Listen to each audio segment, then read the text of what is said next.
Multi-talented, multitasking, multi-everything people out there. Take it away.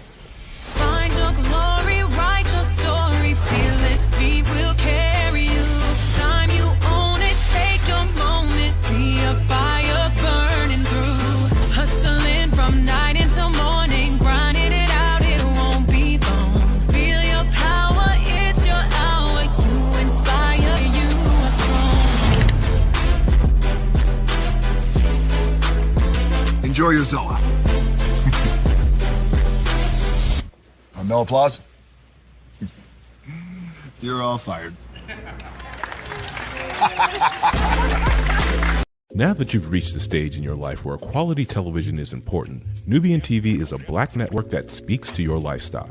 Nubian TV is the world's first digital network devoted to the upscale and political lifestyles of black people. Nubian TV's programming includes politics, travel, fashion, food, automotive, arts and culture, civil rights, music, and more. Watch now on Amazon Fire TV, Roku, or watch globally at nubiantv.net. Nubian TV, it's what you want to watch.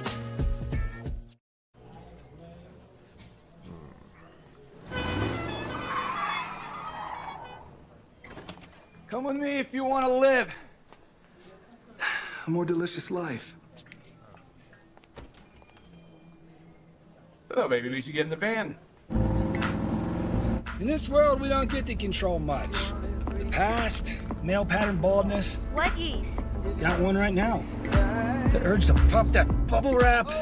But there is one thing we do get to choose every single day: what we eat. Welcome to the Sonic Department of Research and Deliciousness. We have everything you want, didn't know you wanted, and some things you didn't know were possible. Because we believe if you're not having fun, you're not living free. So come on, let's live a little. Hey, good morning, America.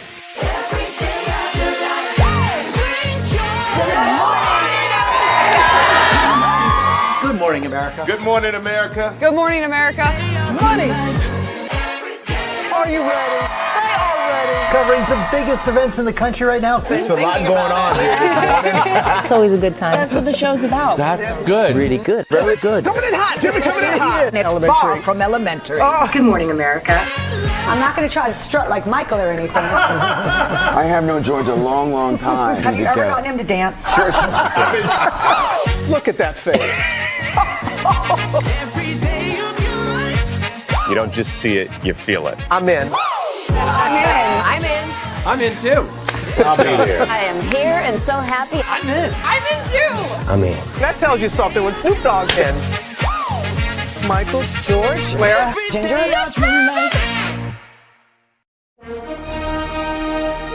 Prepare for a journey beyond imagination, beyond belief, beyond anything you've experienced before. Universal Epic Universe, a new theme park where you'll step through extraordinary portals to 5 immersive worlds. Prepare for a cosmic voyage of discovery, an isle of fire-breathing excitement, a shadowy world of monsters and mystery, new wonders in the wizarding world, and a new way to play. Plus the splendor of a magnificent resort hotel overlooking the park. It's all new excitement at Universal Orlando Resort. A week's worth of vacation thrills with 4 amazing theme parks, a variety of spectacular themed hotels, and incredible dining and entertainment. It's all at Universal Orlando Resort, where you'll find new adventures every day. Explore the astonishing worlds of Universal Epic Universe at Universal Orlando Resort.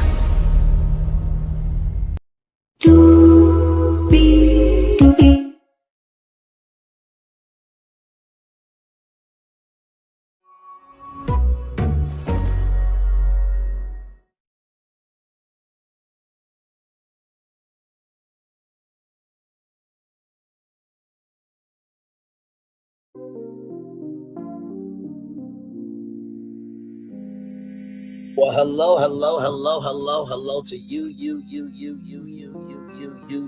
and you. Welcome into another edition of Braylon's Virtual Tour Live. Glad to have all of you here.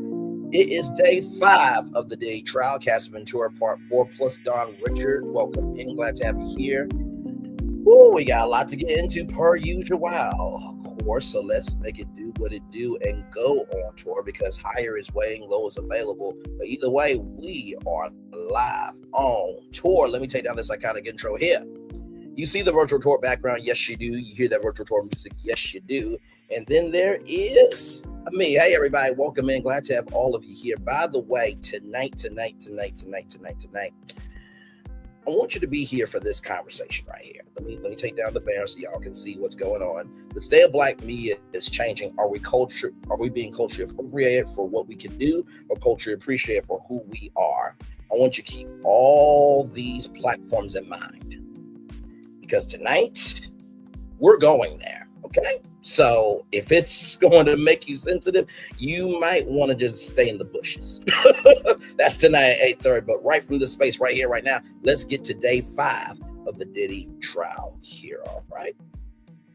Yes, indeed. Here we go. So, former Dandy Kane member takes stand in Combs trial, testifies she witnessed brutal attack against Cassie Ventura. This comes to us from NBC News here. Where the sex trafficking trial stands, Cassie Ventura concluded her second day of cross-examination from Sean Diddy Combs' lawyers today. Former Dandy Kane member Don Richard is expected to take the stand this afternoon. Richard sued Combs last year, alleging that he groped, assaulted, and imprisoned her and threatened her life when she tried to intervene in the defense of Ventura. Combs' attorney said the mogul was shocked and disappointed by Richard's lawsuit. Combs faces 5 criminal counts, 1 count of racketeering conspiracy, 2 counts of sex trafficking by force, fraud, or coercion, and 2 counts of transportation to engage in prostitution. Combs has ferociously denied the allegations against him. This live briefing may include graphic descriptions of sexual violence. For resources on sexual assault, call the National Sexual Assault Telephone Hotline. Sign up for the Diddy on Trial newsletter for key developments and analysis. And of course, listen to Dateline's nightly podcast. All right, here we go, everybody.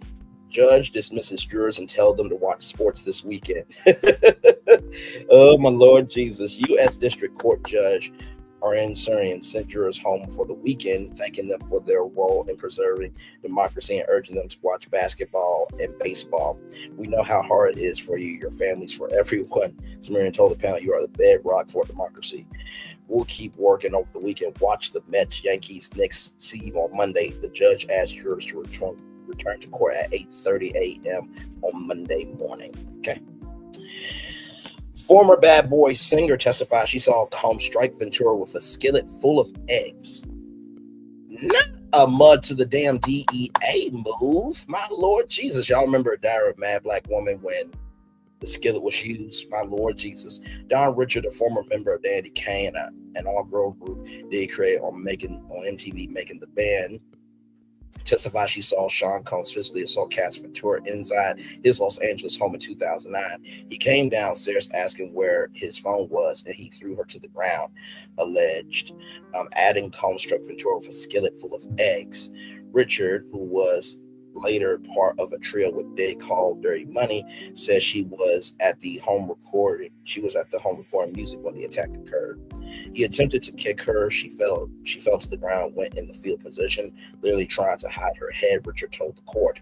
Richard said Combs put his arm around Ventura's neck, dragged her upstairs, and then her glass breaking. I was scared for her. I was scared to do anything, Richard testified. So this is the thing, right? So remember when we talked about the Smokey Robinson lawsuit, right? And how he had, cameras except a couple of places in his home.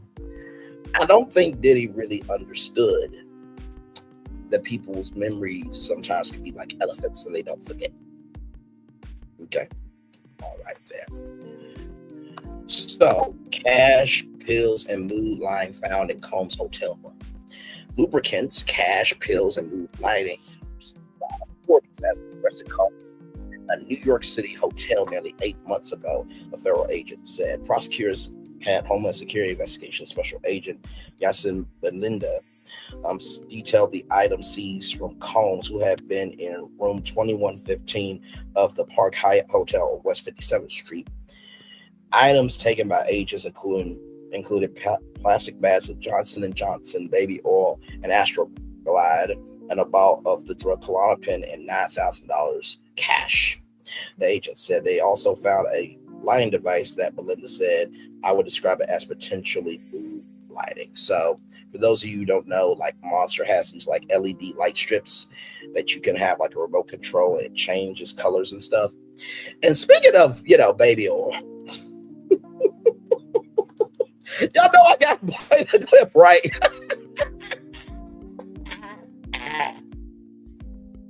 Oh my Lord, I have to, y'all. It's a part of our show at this point. Oh my Lord Jesus. Okay, listen.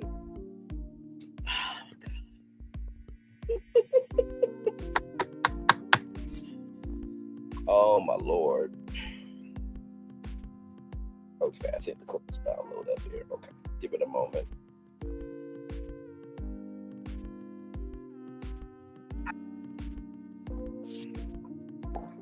I did feel isolated.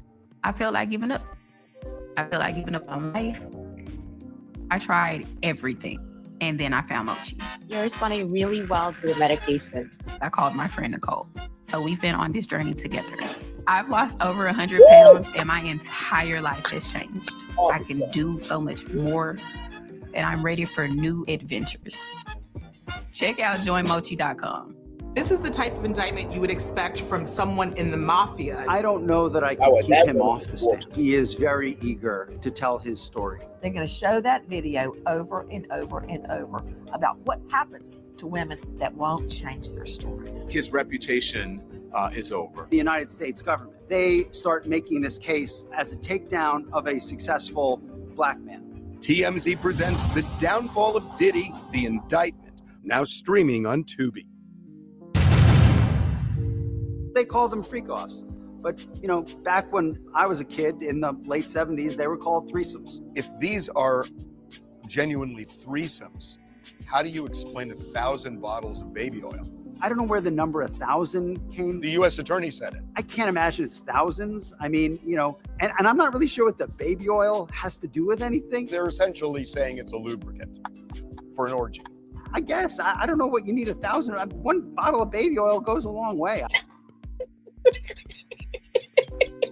Rolling on. Cassie's attorney said testifying showed her character. Doug Wendor, Cassie Ventura's attorney, says she performed well on the witness stand. To be able to come into this courtroom to testify for the last week on this very graphic subject is a true testament to her character, Wendor said outside the courthouse after Ventura's testimony concluded. Asked about Ventura's testimony, such as not hating on Sean Combs and still having love for him, Wigdor responded, it's a complex situation. I think we all know and can appreciate that there are many women, as I'm speaking here today, who are abused by people who they love. He added, Ventura and Combs shared a 10-year relationship. I think she readily admitted that there were some good times in that relationship, Wigdor said, but that does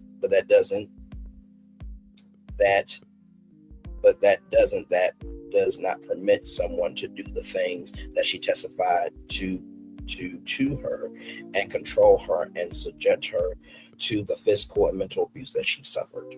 I would have to agree with that. As we all know, it is very difficult for, women to get away from, domestic violence situations. Also, men also get beat as well.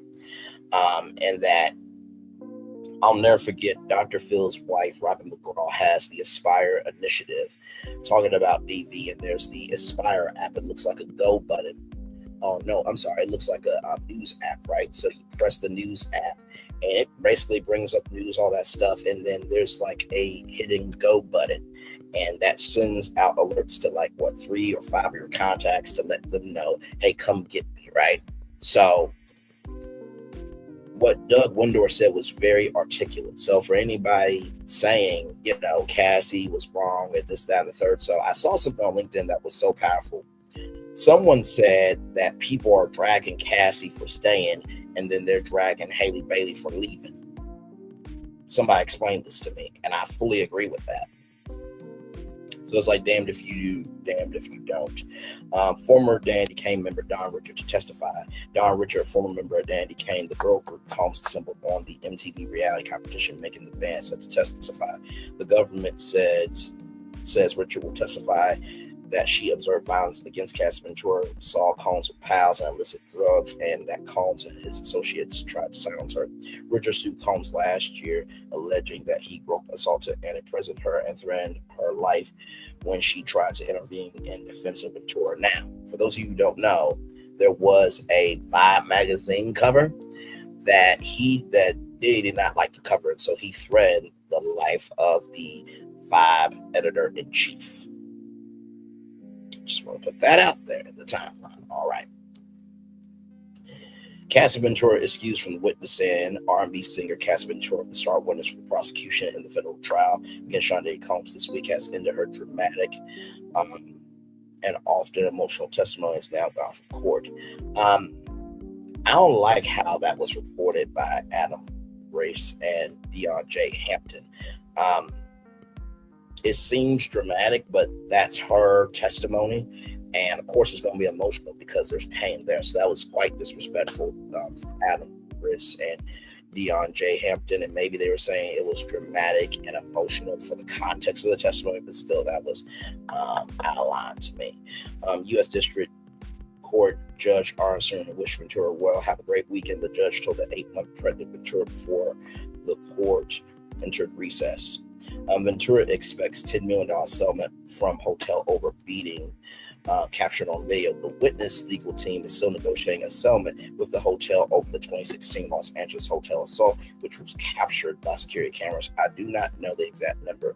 I think 10 million maybe, she said under cross-examination. A deal has not been struck yet, she said, but 8-digit payout is the expectation. Ventura was excused from the witness stand moments later. Was 8 months pregnant. I do believe that Cassie Ventura deserves a $10 million settlement. Absolutely. Everybody saw the video. And the crazy thing was, there were men defending that video. So all those men that defended it, including some celebrities, they are for their daughters, their mothers, their grandmothers, their nieces, their cousins, their wives, any woman in their life. They're for them getting DV'd on and SA'd. What y'all gonna do? Because the videos are out there of some men actually defending this behavior. I think I saw a headline for Comedy Hype, one of the Bad Boy employees saying that Cassie was not a victim. But let alone if this happened to any of the women in your life, would they be a victim or not? Apparently not, according to that person who said that. So, like I said, if it doesn't apply, let it fly. But if you let it fly, it must apply. Now, with that being said, being with Combs opened all sorts of doors, Ventura says.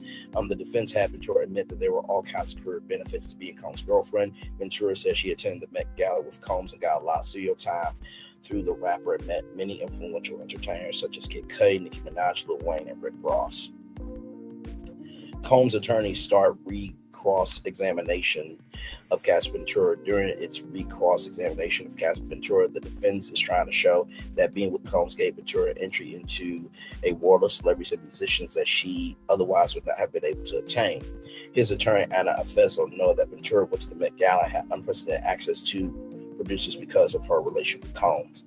You said it was a world of chaos, freak-offs, drugs, and partying. By being with him, you could go to meet other people in the entertainment industry and go to fascinating places, Estefaro said. Now, to Anna Estefaro, right? This is a very dumbass question to ask, right?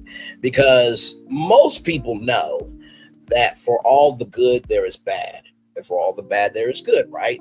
So in between the freak-offs, drugs, and partying, there were benefits to that. Of course, that's common sense, right? I mean, of course, we talked about this when Cassie Ventura had to go to the premiere of The Perfect Match, which had Paula Pan and Terrence Jenkins or Terrence J for 106 & Park, right? So, like I said, Cassie had many appearances in media in addition to that, so that just fell flat on its face. Like I said, I'm not saying Anna Afeso is a dumb attorney. I'm saying what she did by trying to take an inch and make it a mile. This was a dumbass move. That's all I'm saying. Combs would become violent if Cassie left freak-offs without permission. Cassie Ventura told the jurors that Combs would become violent if she attempted to leave a freak-off without permission. He would get violent, it would get horrible, Ventura alleged in the courtroom. She also described Combs beating her at the Intercontinental Hotel during the freak-off. He hit me in the eye and I left before he said it was over, Ventura testified. He followed me to the hallway and dragged me back. He was wearing a towel and socks. So it seems like Diddy and towels around him seem to be a common thread here.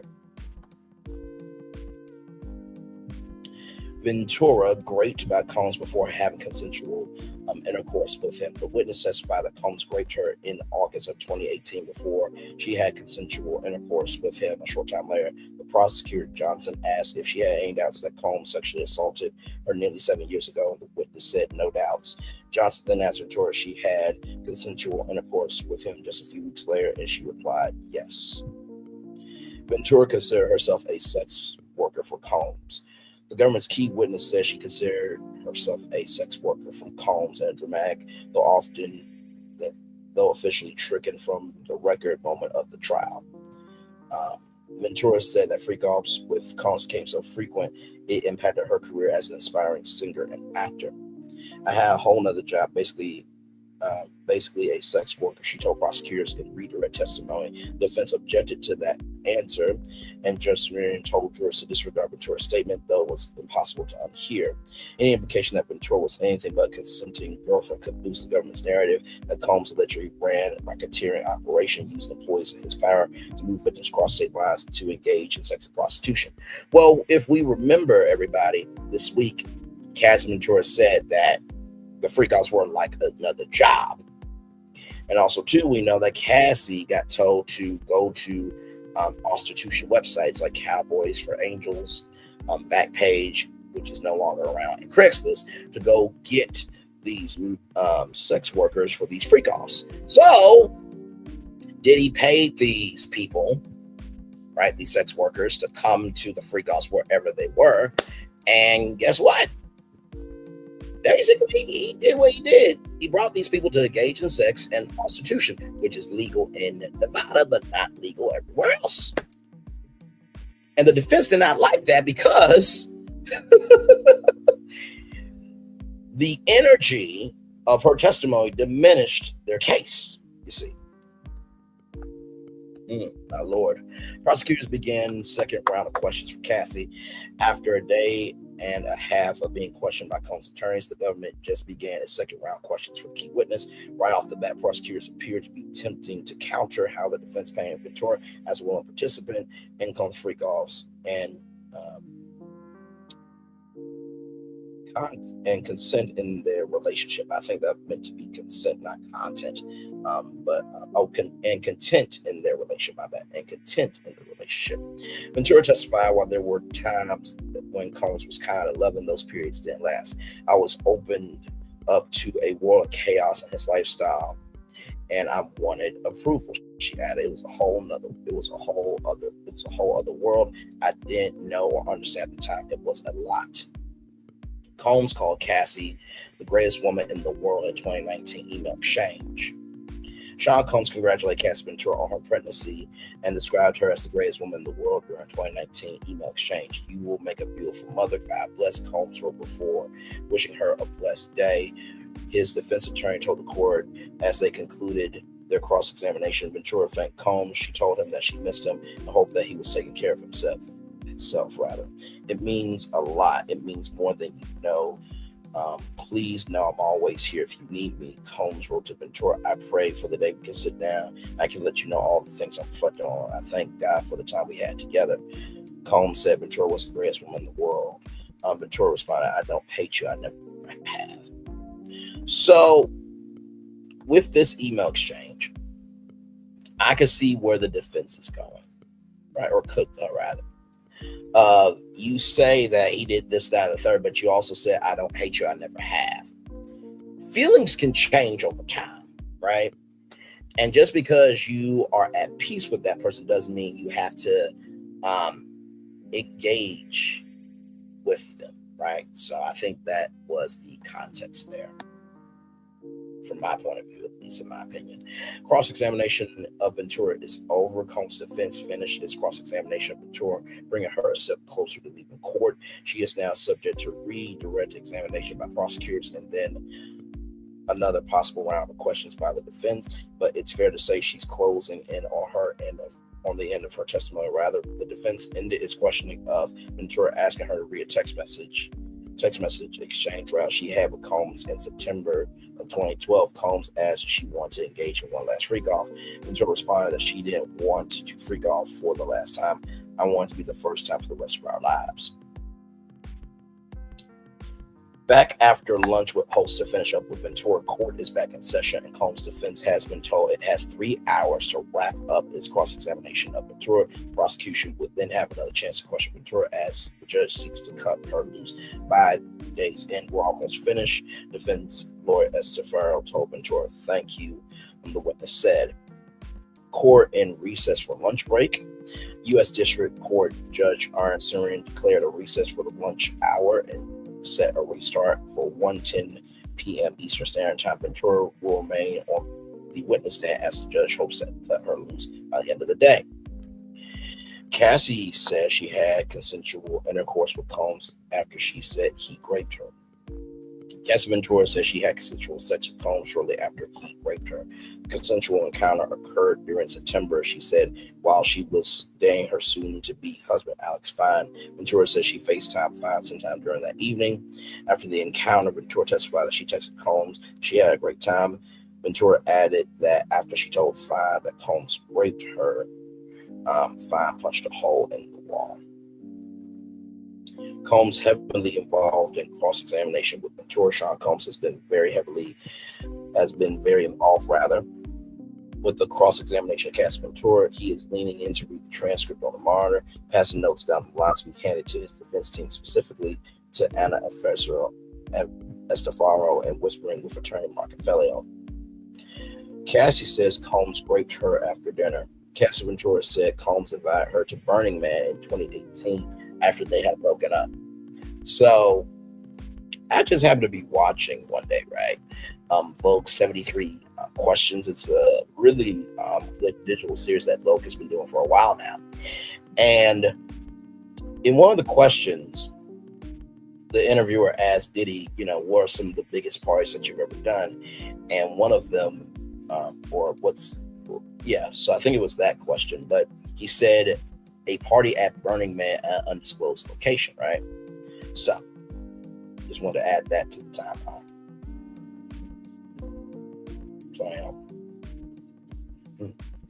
She was now dating her soon-to-be husband, Alex Fine, but joined Combs for dinner at an Italian Malibu restaurant after which Ventura alleges Combs took her home, went inside her apartment, and raped her. Ventura said during the dinner, Combs seemed different. He was acting very strangely. Yes, Ventura testified. Ventura admits she once suggested hiring a woman for a freak-off. The defense showed Ventura a 2010 text message in which she seemed to suggest to Combs that they bring a woman instead of a man to their regular freak-off sessions. Yes, that's why I'm suggesting, Ventura said under cross-examination. The defense has conceded that Combs is prone to violent and boorish behavior, but his lawyers insisted that Ventura and other alleged victims were consensual adults with agency to make their own decisions and thus was not trapped for sex as the government claims. Judge again chastises lawyers for not picking up the pace. Yet again, Judge Aaron Surian lets both sides know his displeasure with continuing objections voiced by prosecutors and the disjointed presentation by defense lawyers. Let's keep an 8-month pregnant Ventura on the stand. We're not going to proceed in this fashion, Surian said. If you ground rules, you say objections, you must say the grounds. He added in terms of admitted exhibits, why is there confusion among the parties about what is admitted and what's not admitted? Surian said that he wants Ventura's testimony to be concluded today. Ventura sought therapy, but not for sexual love addiction. Ventura said she once spent 45 days being treated for traumatic memories, but not for anything connected to addiction to love or sex. She was treated at Willow House in Arizona, where therapists help you recount your memories as a part of the trauma therapy. Ventura said during her cross-examination, it helps you process them and helps you recount memories. They hook you up to a machine and regulate your brainwave, she added. Then it lets you complete a trauma that I cut off. But Ventura said she wasn't treated for any addiction to love or sex, which would be presumably be behind her staying in an abusive relationship with Combs. Should Cassie Ventura be compelled to testify again Monday? U.S. District Judge Aaron Sumer had harsh words for the defense on Thursday over what he perceived as a prolonged cross-examination of key witness Cassie Ventura. The judge was particularly agitated about the possibility that the defense might not conclude their questioning of the 8 months pregnant Ventura before the week's end. This will certainly be an issue during Ventura's testimony today, as it may be difficult for the defense to complete their cross, the prosecution to complete their redirect, and the defense to complete any recross all in one day. The Sixth Amendment of the United States Constitution guarantees each criminal defendant the right to be confronted with the witness against him. A district court should afford wide latitude to a defendant in a criminal case to cross-examine government witnesses. At the same time, the confrontation clause does not prevent a trial judge from imposing any limits on defense counsel's inquiry and cross-examining a prosecution witness. In other words, the court has broad discretion in this area. In my opinion, admittedly, as a biased defense attorney, the prosecution has the burden in this case, and they chose a witness who they knew would be 8 months pregnant at the time of trial. So, Jesus Christ. Of course, Ventura's health is important, but another day on the stand to protect Combs' rights is a minimal additional intrusion. If testimony continues to Monday, it should continue to Monday. Ventura goes into labor over the weekend. Any resulting mistrial is respectfully on the prosecution, not the defense. Jury hears of Ventura's intense fear about freak-off video being released. The jury hears an audio recording Ventura angrily asking a man if he had a sex tape depicting her in a freak-off. I can see that. It's my fucking life, and I will ill you, she said. If you have it, pull it up, or I will ill you, and he will ill you again. I'm tired of you talking ish. You said you have it. You are playing games. We don't know who the man she is asking about. We don't know the man Ventura is angrily asking about this tape. Cassie and Combs discussed video of hotel assault over text.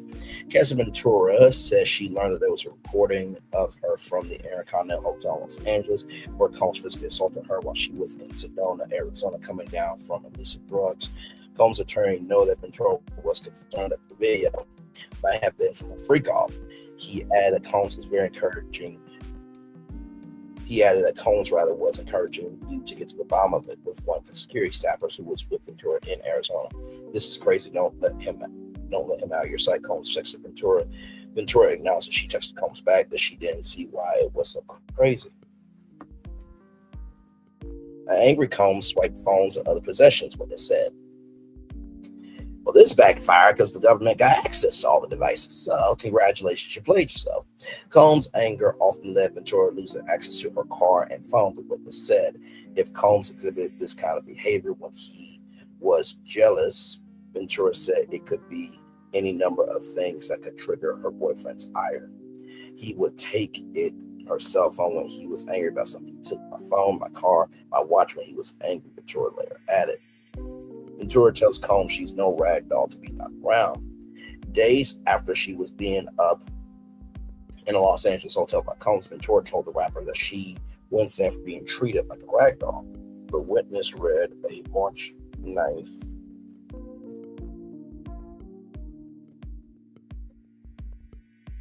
2016 text message she sent to Combs telling him, when you get up the wrong way, you always Want to show me you have the power to knock me around? Now I ragdoll someone's child. Oh, Lord. While this text message paints yet another unflattering picture of Combs, the defense could potentially cite it as an example of Ventura understanding her agency and for him to walk away from him. No. Because we remember during Cassie's testimony, Diddy said at one point in time that Cassie was never going to leave him.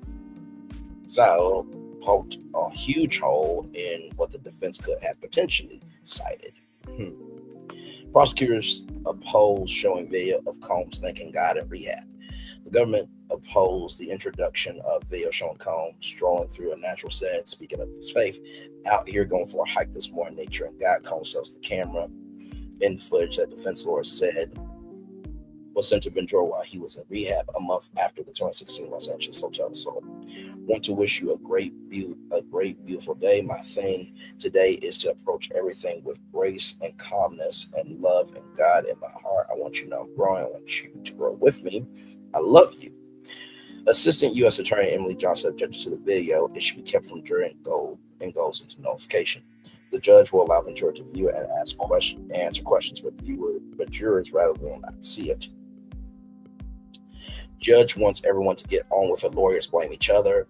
The U.S. District Court Judge Ernst Surin wants the pace of questioning to pick up, and each side blamed the other for a slowdown. Sumerian asked if there's any reason to believe the day can't end at 5 p.m. We may have a problem if the government continues to object and insist the witness reads text exchanges. Defense lawyer Anna Estefan, and we don't understand why they continue to object on authenticity. Prosecutors pointed the finger at Combs' team, accusing them of dragging this out.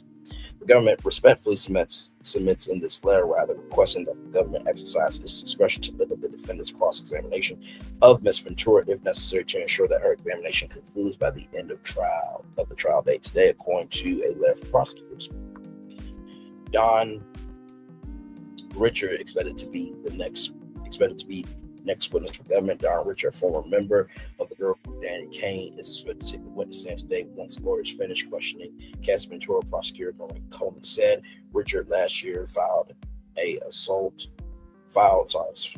lawsuit against Combs, accusing him of groping, assaulting, and imprisoning her. Court is in recess until 9 a.m. The rise and fall of Shonda Combs. Shonda Combs, once one of the biggest names in hip-hop, is currently on trial for sex trafficking allegations. NBC News' Gaddy Schwartz reflects on Combs' career and the indictments that led him here. So that is everything you need to know about day 5 of the Diddy trial. So a lot went down here per usual. I think that Cassie really has done a masterful job of being able to give testimony that has soul, but also resting in her strength. I think the defense is really scared out their ever-loving minds because they did not expect Cassie to not only own her truth, but diversify her truth for her benefit. I really, truly believe that. So.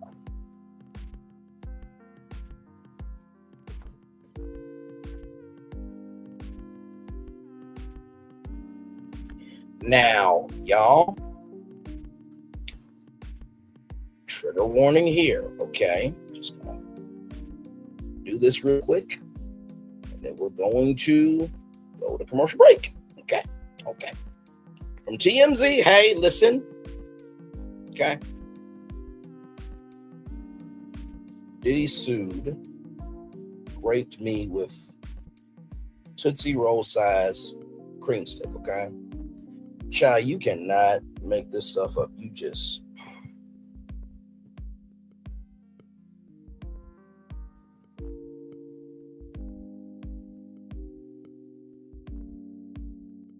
Let's roll.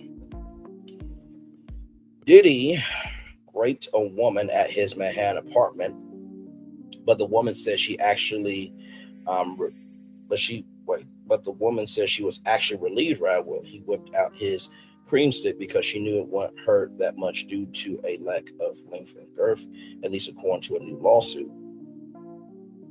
The Bad Boy Records founder is being sued by a Jane Doe who claims they met in May 2001. She says they hung out a few times without incident at his Manhattan recording studio, nightclubs, and a restaurant. But things went south in July of 2001 on the fourth meeting. So here is Jane Doe and her friends here. So I think this is Jane Doe, that these are her friends, I think. She claims after a night out at the club, Diddy took her back to his apartment, leading her to his bedroom. When he locked the door and pushed her down on the bed, on her back, placing his hand around her throat, telling you, I'm going to suck the life out of you. Damn. Good Lord Jesus. The woman claims Diddy released his grip on her neck and then held her arm down, using his other hand to unbuckle his belt and pants, before pulling out his erect bearskin cream stick, which appeared to be the length and girth of a large Tootsie Roll. Child, I'm sorry, y'all. I know Tootsie Rolls. Like, how the hell did we get in this shit? My Lord, G.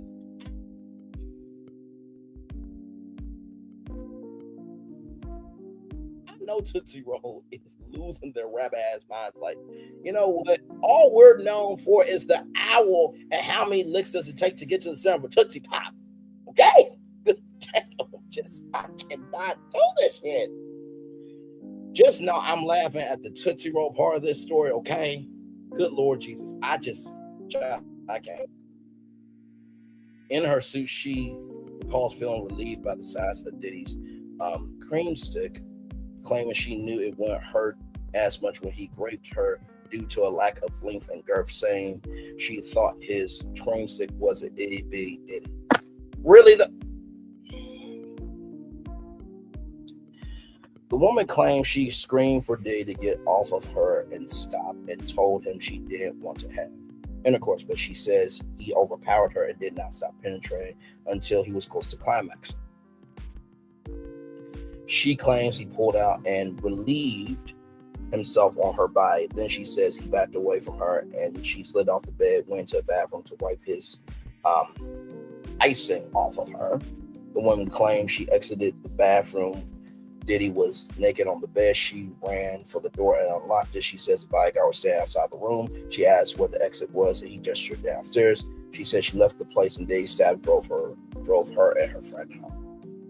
So here are Diddy's white parties. She claimed Diddy called her a few times after the alleged rape and even invited her to one of his white parties, but she says she did not respond to his calls.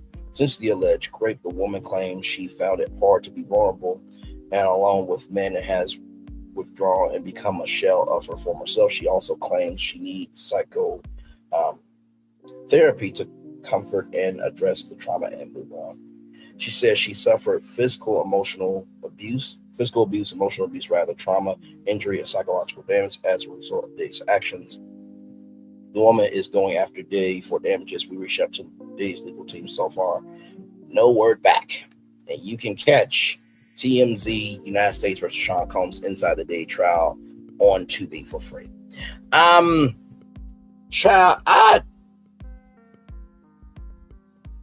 What the fuck? I just can't.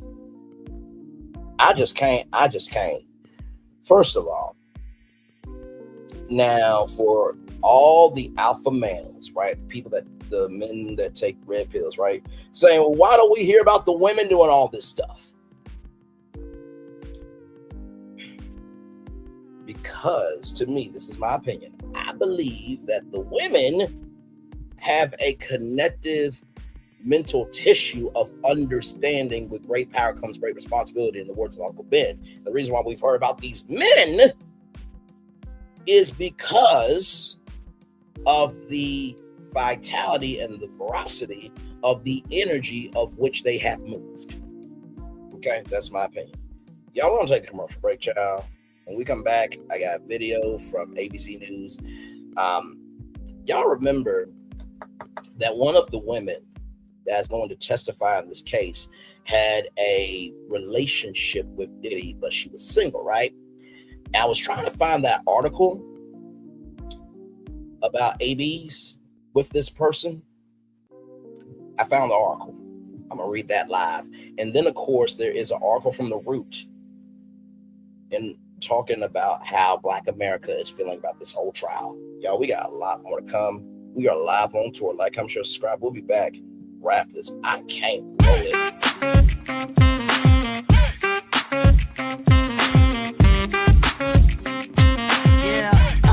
Yeah, we hustle all day.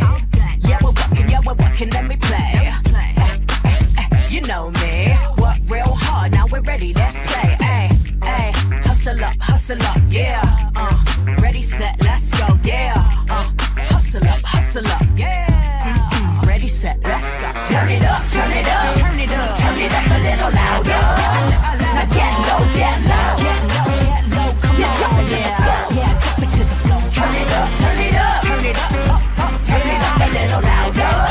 Now get low, come on, yeah, drop it to the floor. Turn it up, turn it up, turn it up, turn it up a little louder. Now get low, come on, yeah, drop it to the floor. Turn it up, turn it up, turn it up, turn it up a little louder. Now get low, come on, yeah, drop it to the floor. Turn it up, turn it up, turn it up, turn it up a little louder.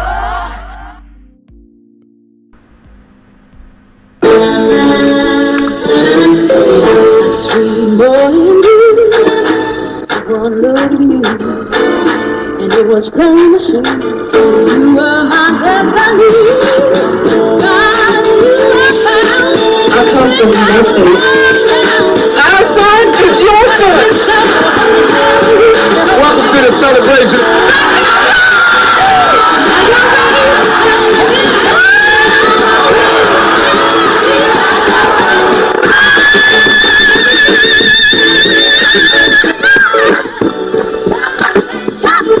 We all we got.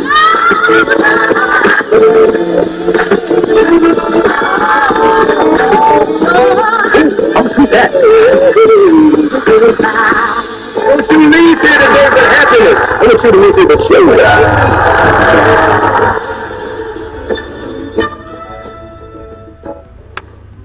Power 923 Jams and the Arkansas Minority Health Commission encourages you to take the COVID-19 vaccine to help keep you and your loved ones safe. Involved in our community, the People Station, Power 923 Jams. KIPR Pine Bluff, Little Rock, KFOG, Little Rock, a Cumulus Media Station. And now, back to the jams. Hip-hop. Drake. Girls want girls where I'm from.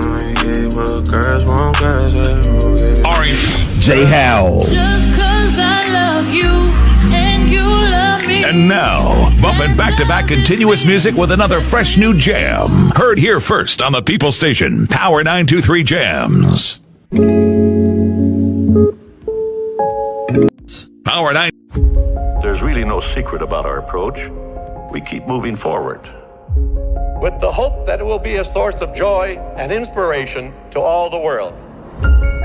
In Disney's 102-year history, there have been many defining moments and countless achievements.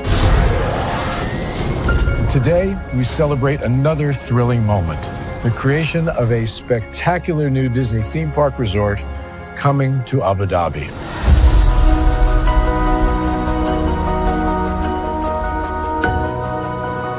Abu Dhabi is a place where heritage meets innovation, a place where we preserve our past while designing the future.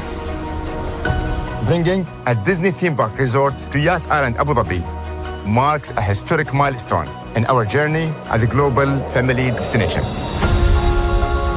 The 7th Disney theme park resort destination represents a new frontier in theme park ambitions. Our resort in Abu Dhabi will be the most advanced and interactive destination in our entire portfolio. The location of our park is incredibly unique. It's anchored by a beautiful waterfront, which will allow us to tell our stories in completely new ways. Ultimately, this project will be a celebration of what's possible when creativity and progress come together. What we are creating with Disney in Abu Dhabi is a whole new world of imagination, an experience that will inspire generations across the region and the world. This collaboration represents a powerful fusion of Disney's unmatched legacy in storytelling and Mira's commitment to bringing world-class entertainment to our guests. Abu Dhabi's vision for the future is to create a legacy for generations to come. Disneyland Abu Dhabi will be authentically Disney and distinctly Emirati. An oasis of extraordinary Disney entertainment at this crossroads of the world. It will bring to life our timeless characters and stories in many new ways, becoming a source of joy and inspiration for the people of this vast region to enjoy for generations to come.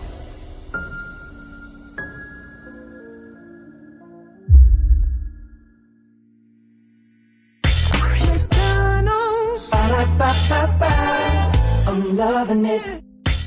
Y'all right back. Welcome back into Braylon's virtual tour live. Glad to have you here. We just recapped the 5th day of the Diddy trial, Cassie Ventura Part 4. She is done with testimony. So she is out of the courtroom in New York and out of New York, and will have a healthy baby in Jesus' name. Yes. Amen, amen. So, amen. So congratulations to Cassie Ventura and Alex Fine as well. Now, Richard also took the stand as well. This story here, we just got done with the TMZ, and the shorts is going to come out. That my hand right here is going to come out the other end. So I will go this way, so the short will look like my hand is at this point. But this story that we just got done reading, child. Yeah, I'm going to let y'all see the headline, okay? That was on TMZ.com, okay? Let's roll on, okay? So here is Kira Phillips from ABC News Live talking about the defense digs into Cassie Ventura and Sean Diddy Combs' 2018 rape allegation. Now, I put grape in the description box, but as you see, the word is right there. So just wanted to cover us, okay? But that is the original title of this video. Let's roll it. Pressed on drug use. Cassie Ventura back on the stand, pressed on drug use, so-called freak-offs, and explicit text messages. Good afternoon, everyone. I'm Kira Phillips. Sean Diddy Combs' ex-girlfriend returning to the witness stand for a 4th day in the music mogul's sex trafficking trial. The defense introducing scores of text messages during cross-examination that contain a mix of affection, sexually charged banter, domestic negotiation, and bickering. The defense has attempted to demonstrate those messages show Ventura's agency in a relationship that she described on direct examination as colored by Sean Combs' alleged control, threats, and beatings. Combs denies all the charges against him, including racketeering and sex trafficking, and if convicted, faces possible life in prison. ABC News contributor and trial attorney Brian Buckmeyer joins me now from live outside that courthouse. Brian, you were inside that courtroom. You've been inside that courtroom from the beginning. The jury's interest appeared to be a bit piqued by the discussion about Ventura's rape allegation and the defense's attempt to cast doubt on that. Tell us more. What are your thoughts? Yeah, so in the testimony that came out, which seemed somewhat scattered at points, and I'll explain that in a bit, but the argument being here that I'm seeing is that there was this rape allegation, and after that rape allegation, there are continuous messages between Cassie and Sean Combs where she never brings up the rape, where she actually has consensual sex with Sean Combs, and it seems like in the discussion, it looks in resemblance much more like a mutual or maybe not so much breakup, where they're trying to see, when can I see you next? I want to hold you. I don't want things to be messy, breaking up completely. And what I saw is, because I know some of these dates are important, a movement towards November 15th, 2018, when we know that Kim Porter had died, and then the memorial that she had on November 24th, 2018, where Sean Combs says that Kim Porter was his soulmate, something that Cassie seemed to take to heart and really hurt her, and that seemed to be when the relationship really broke apart. So the jury heard a dramatic recording of Ventura and a man who said he had seen her in a sexually explicit video. Can you talk about how impactful this was for the defense, and what do we know about this video? I mean, for the defense, they've been trying to color Cassie something very different than when we see her in court. In court, she is very soft-spoken, well-dressed, stunning. I think at one point in time, the defense said that you're beautiful, and she said thank you in previous testimony, and the whole courtroom kind of giggled because I think we all, to some extent, agree. But here you saw a video, or you heard a video, sorry, where she was screaming, livid, talking to someone who had seen a video of her in a freak off, and she was trying to get it back, trying to recover it, because the defense is making the argument that both Cassie and Sean Combs wanted these videos to never see the light of day, that it wasn't used as a tool to try to manipulate or control her, but also showed her in a very different light that I think intrigued the jury. So prosecution will redirect after the cross-examination, right? So what can we expect? I think what we're going to expect is to go back over some of the major points, and I think only the major points, because the defense does believe they're going to finish their cross-examination sometime shortly in the next, I think, 45 to 60 minutes. And then, actually, I'm being told they just concluded. And so redirect will begin, and what's going to happen is I think the prosecution is going to come and say, well, what did you mean by this? Yes, you said this in a text message, but why did you do that? And I think we're going to get a lot of, I did this to appease him. I did this because I was afraid of him. I did this because I felt I was controlled. Trying to move the narrative away from abuse, away from a relationship that we might think is normal and tumultuous outside of the domestic abuse, and move it back towards coercion, back towards sex trafficking. That's what the government will try to do in the rehabilitation and the redirect of Cassie Ventura. Brian Buckmeyer, thanks so much, Brian. Be sure to catch our new show, Burden of Proof, as well, The Case Against Diddy. It airs every night, 5:30 Eastern, right here on ABC News Live. Also, check out Brian's podcast, Bad Rap, The Case Against Diddy, wherever you listen to your podcasts. Thank you, Brian and Kiara, for that there. So remember, there's a woman that's going to be testifying that she was in a relationship with Diddy, but she was also single, right? That person, we don't know if it's Young Miami, but I feel it's Young Miami, right? And I remember there was a lawsuit that had Young Miami in it, right? And I was trying to find that article on our last tour together when we were covering the Diddy trial. I found that article. Here it is from Vibe magazine, vibe.com. Here we go. Now, this came out, right, on September 27th, 2024, right? But I'm just adding this to the timeline in case you didn't know. Now you will know. Lawsuit alleges Diddy impregnated victim and Young Miami encouraged her AB. Read that 2 more times, okay? Lawsuit alleges Diddy impregnated victim and Young Miami encouraged her AB. Lawsuit alleges Diddy impregnated victim and Young Miami encouraged her AB. Let's get into it. Sean Diddy Combs' legal troubles continue to stack against him as a new lawsuit accuses the mogul of drugging and impregnating an unnamed alleged victim. The USA Today reports the case was filed on Friday, September 27th of 2024 in New York State Supreme Court by a Jane Doe. It includes allegations of sexual assault and abuse that took place from 2020 to 2024. The suit claims that Combs drugged the unnamed woman as she was compelled to ingest an unknown substance.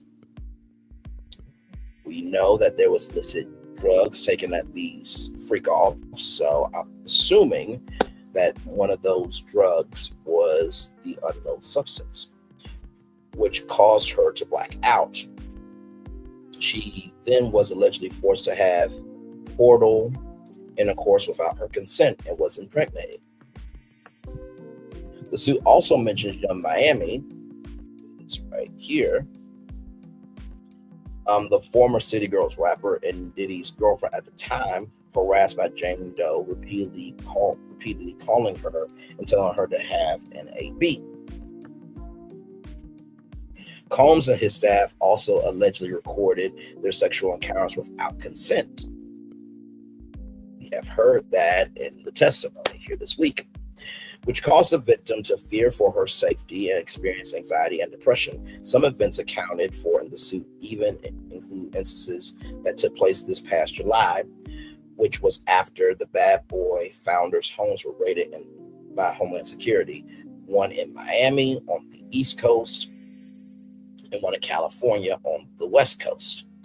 Allegedly, Combs continued to contact the alleged victim in order to control her actions and autonomy, just like he controlled Cassie's actions and autonomy as well. Attorney Marie Naples said in the statement to USA Today, powerful figures in the entertainment industry have long exploited aspiring artists and fans. Recent high-profile lawsuits aim to hold these celebrities accountable, potentially transforming industry practices and providing justice for victims. Fame and wealth do not protect Shonda Combs from serious allegations of sex trafficking and abuse. This isn't the first time Young Miami was named in a lawsuit filed against Diddy, as she was mentioned in Rodney Little Rod Jones' suit back in March, accusing her of transporting drugs on behalf of her then partner. We heard that there was baby oil, Astroglide, and other drugs bought for these freak-offs. We heard that in the testimony this week. Accused of transporting drugs on behalf of her then partner. Within the additional 25 pages that was added to Lil Rod's filing, the suit went into detail about Diddy's affinity towards pink Coca-Cola, a combination of ecstasy and Coca-Cola, not the drink, although the drink did have, powder. We'll just say white cherry powder. Okay. Also known as Tootsie and Tootsie.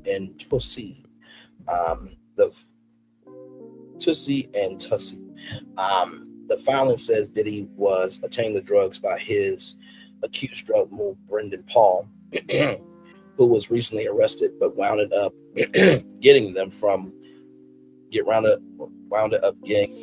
Miami. Diddy was arrested on September 16th in New York City. He officially faces 3 counts included in the indictment: racketeering conspiracy, sex trafficking by force, fraud or coercion, and transportation to engage in prostitution. He has been denied bail. So at this time, he faced 3 counts included in the indictment, right? But now if we go back to NBC News here, now he faces 5 criminal counts: 1 count of racketeering conspiracy, 2 counts of sex trafficking by force, fraud or coercion, and 2 counts of transportation to engage in prostitution. Combs has ferociously denied the allegations against him. So I wanted to bring that Vibe article into the timeline in case you guys did not know, because it was said that somebody was going to testify that they had a relation, that this Jane Doe had a relationship with Diddy, but they were single, and the only person we know at this time was Young Miami. Okay, not trying to get Young Miami caught up in it, but also do Black Twitter, and every black person in the world, it seemed like at the time, also took Young Miami to task on social media, because Young Miami was supposed to have a reality show, and Diddy was going to be in scenes in that reality show. I think it was going to air on BET, if I'm not mistaken, but they had to cut out scenes of Diddy in that reality show. No word as of yet if that reality show will be coming forth to BET. And finally, The Root wrote an article here: what Black America thinks so far about Diddy's trial of the century. Legal experts, crime sleuths, and straight up trolls, not straight up trolls, oh my God, all got something to say about Diddy's trial. Woo! Black folks have been tuning into Shonda Combs' federal sex crime trial like it's the O.J. Simpson case. The testimonies and evidence have provoked a lot of opinions and serious conversation topics about DV. On one hand, there's a side of the community who don't see Cassie Ventura as a victim, despite her testifying this week about not consenting to the so-called freak-off sex parties. On the other hand, folks are sympathetic with Ventura, truly believing that Combs groomed her to be his personal sex slave. The fact that there's a side of the community who doesn't see Cassie Ventura as a victim, would you want your mama, your daughter, your wife, your sister, your nieces, your cousins, any woman in your life to be the victim that Cassie Ventura was? Yes or no? Would you want to go through what Cassie Ventura went through or not? No one can answer that question, apparently.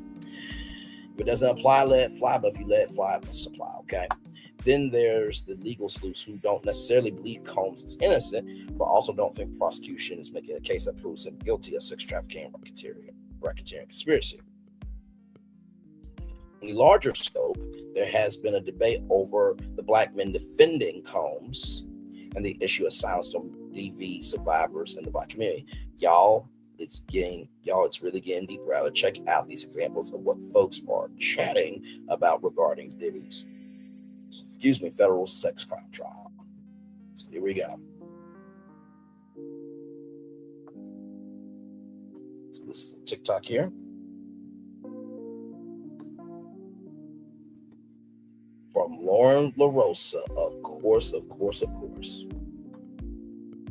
Let's hear her out here. Here we go. Okay? Because let me tell you something. Right here. If what I witnessed today in court is the way that the rest of this trial is going to go for Puff, he not going to see that maximum jail time they talking about. His lawyers, don't play with them at all. Like, this was the first day of opening statements and the first time we heard any witness testimony, right? I honestly, for one, didn't think we were going to get to any witness testimonies because I thought the opening statements were going to be so long. The prosecutors, they came out swinging. I'm not even going to hold y'all. So court started around like 9:35 a.m. I was in the overflow room for the first half, and then I actually made it into the real courtroom. Diddy was dressed in all gray with a white button up. He actually did get his hair cut a little bit. His facial hair was trimmed up a little bit. So the prosecutors opened this thing up with their opening statements, and in their opening statements, and the prosecutors, for those of you guys who do not know, are the people that think Diddy belongs in jail. The government opening statements actually begin with, he's a cultural icon. He's Diddy. He's larger than life. But there was another side of him. That was the opening line of the prosecutor's statements. So from there, you already know where they're going with it. Started with Cassie, but they didn't start with the video. Prosecutors talked about a night where Cassie, basically had found out that Puff was dealing with another woman, and she was like, I'm out of here. And she went to go be with another man. That man, Alex Fon, who is her now husband, who I actually saw in court today. So I thought at one point Cassie was going to testify today, but it didn't happen. But they talk about how Diddy, when he found out this, got his gun, went and got, a couple people that worked with him and went to go find Cassie. Like, he was on like this rage, allegedly. Like, the prosecutors was like, if y'all think y'all know, we about to tell y'all something new right here, right now. Prosecutors used their opening statement time to introduce a lot of new information. The defendants, Diddy side, didn't do that. So prosecutors let us know, number one, that there is a woman named Mia, right? And this woman named Mia is a woman who used to work for Puff. She was his one of his personal assistants, and the prosecutors say that Mia will testify in alleging that she was sexually assaulted by Diddy, and that she basically all of these years was scared to come out because of the power and the influence of Puff. They told us that Cassie is going to testify and allege that Puff made a male escort pee in her mouth. That is what they alleged in their opening statements. There was an escort that got on the stand as a witness. During this testimony, this escort talked about being made to pee in Cassie's mouth. But this witness says that it was Cassie who asked him to do that. Now, and that Cassie CNN video, now this was T.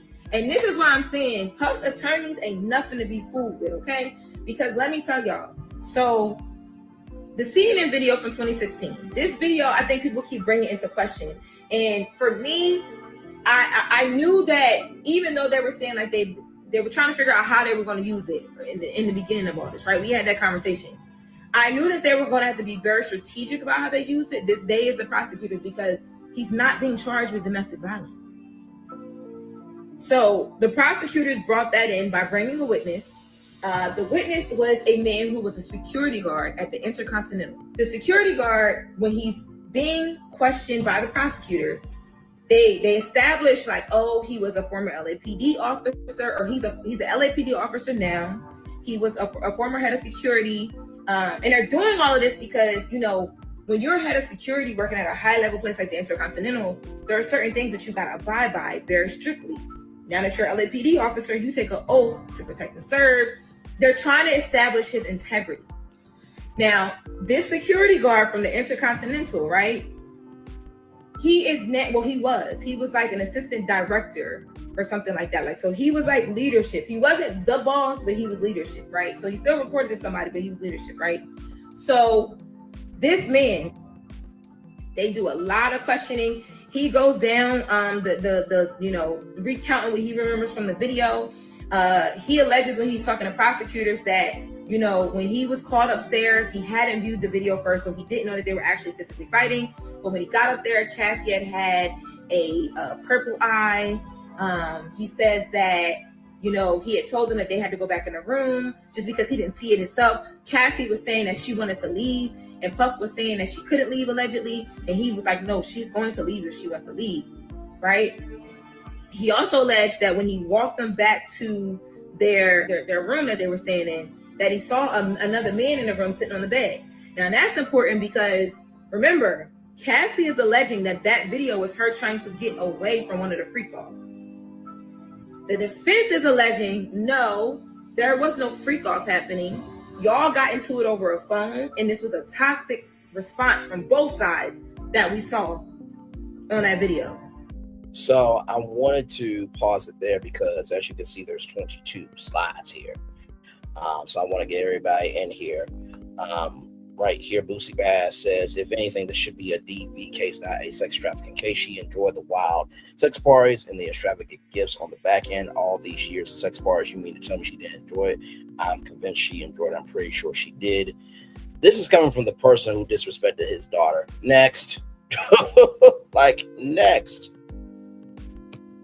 Are y'all cool? Cassie could have just left. Diddy was blowing cars and bashing this girl's head in every day. Are y'all cool? That part. Denouncing rap music. The Diddy trial just makes me glad I moved away from rap music. It's going to expose rap music for what it is, a gay, sexually degenerate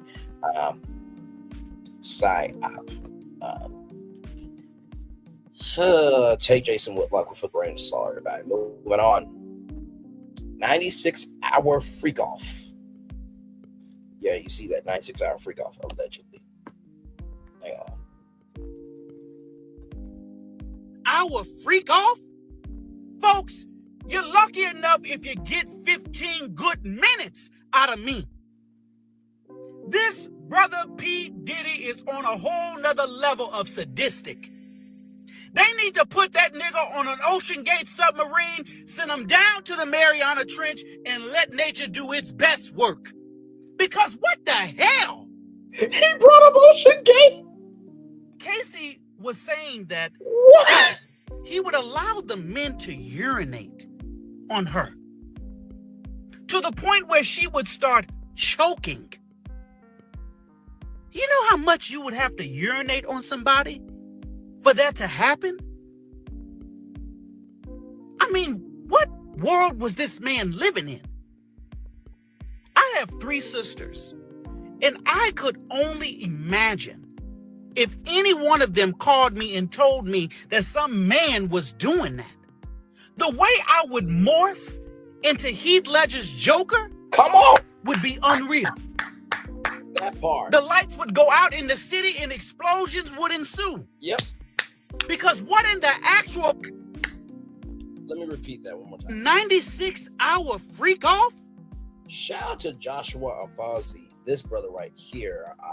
Great job. Let me also give credit to the others as well. Let me see here. Right here. This person right here. It's Deanna. Okay, girl, I see you. Gorgeous. All right now. Let me see here. Is that the full name there? Oh, come on.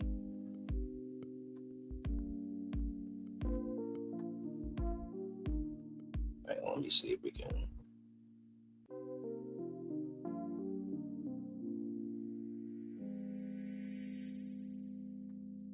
There we go. Got it. Mm-hmm. Oh, never mind. She's now on Instagram. I was going to bring up her Instagram and give her her credit, but very well said. This person here, it's Deanna on Twitter. Of course, that first person was Lauren LaRosa. Moving on from this dumb fuck right here. Moving on from this dumb fucker, Jason Whitlock. Okay. Anticipation for bombshell evidence. Okay, hang on. Kind of talked about this. Let me see if I can. That's the thing I can't stand about this. You can't rewind it like this. Okay. It's on Side Dish when I was on there yesterday, but what Diddy's on trial for is not what it's not the Cassie shit.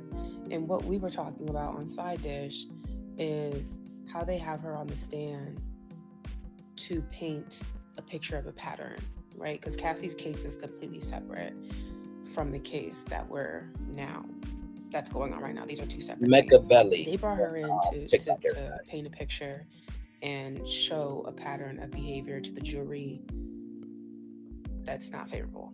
And also, something that I like that Tanner said, if they put Cassie on the stand in the first couple of days, you don't put the finale on first. That means y'all are sitting on shit that is even crazier. Yep. Which that's the piece that I've just been sitting here ruminating on. Like, you're right. There's more. And that's insane to even think about, because I am not a sexual deviant. Like, I'm a freak, but I'm and then it's like, you don't even want to call yourself freaks, because they call themselves freaks. Y'all that's deviance. Like, honestly. But my mind, I don't even know what else there is. I can't even think of anything else. So it's going to be interesting to see the rest of this trial play out. Absolutely. Shout out to Mecca Belai right there. Reaction to Cassie's freak-off injuries.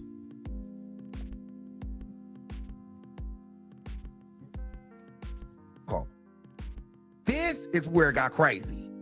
Right, she said she would do so much drugs with Diddy. That's he would have her so drugged up that she would begin to get gastrointestinal issues, because she would just be high every week on cocaine, Molly, ecstasy, ketamine, GHB, or G4HB, whatever that is. I don't even know what that is. She said she would be in so much pain. Then she said for a lot of the freak-offs, she would have a UTI, and she would tell Diddy that she's burning. She said she'd be in there burning in her cooter, hurting. She would get back-to-back UTIs, infection. Or her coups, to use Haley Steinfeld's words from Sinners. Or word from Sinners. And it would be painful. And they would still do the freak-offs with her hurting and burning. Shout out to Danielle Taylor 69 for that there. By the way, shout out to Jasmine Crockett as well, that gorgeous sister there. Alex Fine is just fine. Cassie's husband is doing just fine. I think he's probably more worried about his pregnant wife and her mental state after testifying against her abuser, not the number of how many men she had sex with. It's just y'all. And literally it's just black men tweeting that BS, that part from Sade S_Shar_ on Twitter there. Yes, indeed. 50 Cent trolls once again, good Lord Jesus. Cassie says Diddy asked her to get in inflatable pool with baby oil. You ain't 50, you ain't right for shit. You ain't right for shit. That has to be artificial intelligence. You know what? I'm rolling on from your ass. The rapper said Combs' case was crazier than regular crazy, also referencing the comment on the witness stand about being forced to go into a blown up pool filled with baby oil. You ain't right for shit, but he said, I'm rolling on from your ass. Why Cassie couldn't leave from the Torre shot. These are all that. So give me a moment. Freak-offs, when they got to the end, Puff would tell the S workers to finish on her torso, and then they would go in another room and she would rub the fresh nut juice onto his torso and nipples. Whoa. She testified that she did not want these weekly freak-offs. They would take 3 to 4 days almost every week from 2007 to about 2018. So this is what she's spending the vast majority of her time doing for a decade. Why didn't she just leave? This is a wild question. He purchased 2 apartments for her, New York and LA, both minutes, like single-digit minutes away from homes that he owned. And he had keys to her places. And he would come in unannounced all the time. And if he didn't know where she was, even for a minute, he would be calling her incessantly, going to the homes that he bought for her, that he purchased for her, and having his bodyguards roll up and try to find her and bring her back to him. You saw what happened when she tried to run away from the freak-off. So to look at that and say, why didn't she just leave, is to just be stupid, is to ignore the obvious evidence that when you try to leave a DV relationship, you are in immense danger.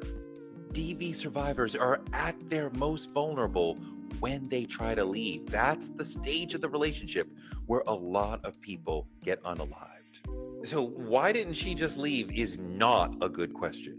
The question is, why was he attacking her in this way? Not why didn't she leave? Shout out to the Torre show there. And that fine woman is Jasmine Crockett Lee. Jasmine Lee, Miss Lee, if you're nasty. Shout out to Torre show there. Moving on with more responses here. Jaguar Wright's victory lap. Oh, my Lord Jesus. Jaguar Wright pulled up in front of Diddy's trial.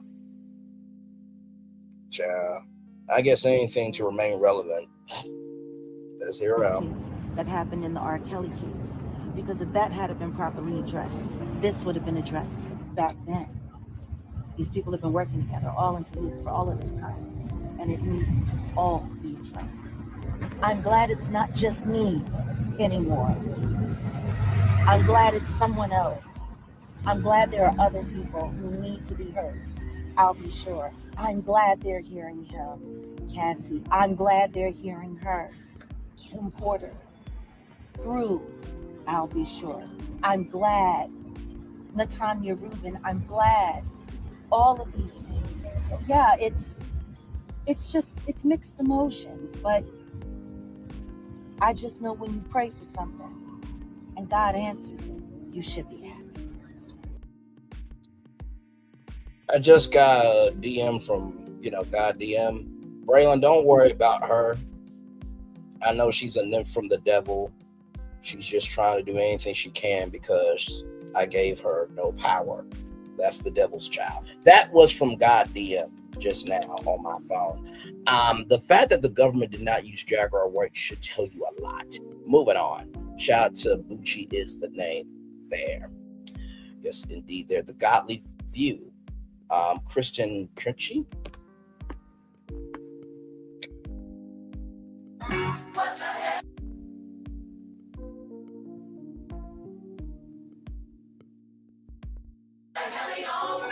What the hell is Mary? What the hell is Virgin? What the hell is Ron? Let's watch that one more time. What the hell? What the hell? What the hell is? What the hell is What? So it says here, me thinking about how the Lord literally kept and still is keeping Cassie because what? So shout out to Christian Nietzsche there. Mean behind official girl. It's sad that Cassie had everything to become one of the biggest pop stars in the world, but the music industry ruined that for her. D saw Pretty Girl played on that. Shout out to Lachey T. This is from Cassie's music video here. Fortunately, I can't play it because of copyright, but shout out to Lachey there. Questioning Cassie. Astro Babe says, I don't know. I just feel like Cassie ain't that innocent. Looks like this is a woman. Hood healer should tell you everything that you need to know. Healing comes from God, not the hood. Moving on. Just saying. Bigger conversation of DV there. Right here from Ola Orji Yumi. Sorry if I'm butchering your name there, gorgeous. Ola's _truth on Twitter. By the way, the last person that's being kind to that person. on Twitter as well. We can discuss how our community enables famous black male abusers at the expense of black women. It doesn't mean enslaving the victim Cassie as a black woman. She is not. It is why Diddy rather is being investigated for sex trafficking and not the mysterious death of Kim Porter. Well, here's the thing, right? Cassie, last time I checked, let's see.